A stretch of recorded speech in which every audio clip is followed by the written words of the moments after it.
13 జిల్లాలలో 50,000 పైచిలుకు న్యాయవాదులు గత 30 రోజులుగా న్యాయస్థానాలు బహిష్కరించి వివిధ రూపాల్లో వాళ్ళను నిరసన వ్యక్తం చేయడం జరుగుతుంది. బైక్ ర్యాలీ ద్వారా చేయడం జరుగుతుంది.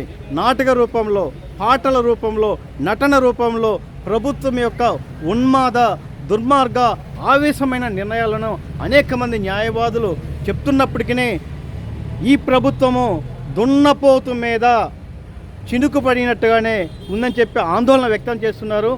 ఈ యాక్ట్ రిపీల్ అయ్యేదాకా కూడా మా ఉద్యమం నెరవేరుస్తా అని చెప్పి బెజవాడ బార్ అసోసియేషన్ యువ న్యాయవాదులు ఈరోజు సెలవైనప్పటికీ, కోర్టు సెలవైనప్పటికీ వీళ్ళు పట్టుదలని విక్రమార్కుల్లాగానే ఈ శిబిరంలో కూర్చోవడం జరుగుతుంది. కోటేశ్వరరావు గారు పాపం ప్రతి అనుదినం కూడా ఉదయం నుంచి సాయంత్రం 5 గంటల వరకు కూడా ఉద్యమానికి వెన్నంటి ఉండటం జరిగింది. వారికి మా యొక్క హృదయపూర్వక ధన్యవాదాలు తెలియజేసుకుంటూ మరొక్క న్యాయవాది వారి అభిప్రాయం తెలియజేస్తారు. బ్రదర్ ప్లీజ్ ఒక్క మాట దుర్గాప్రసాద్ ప్లీజ్.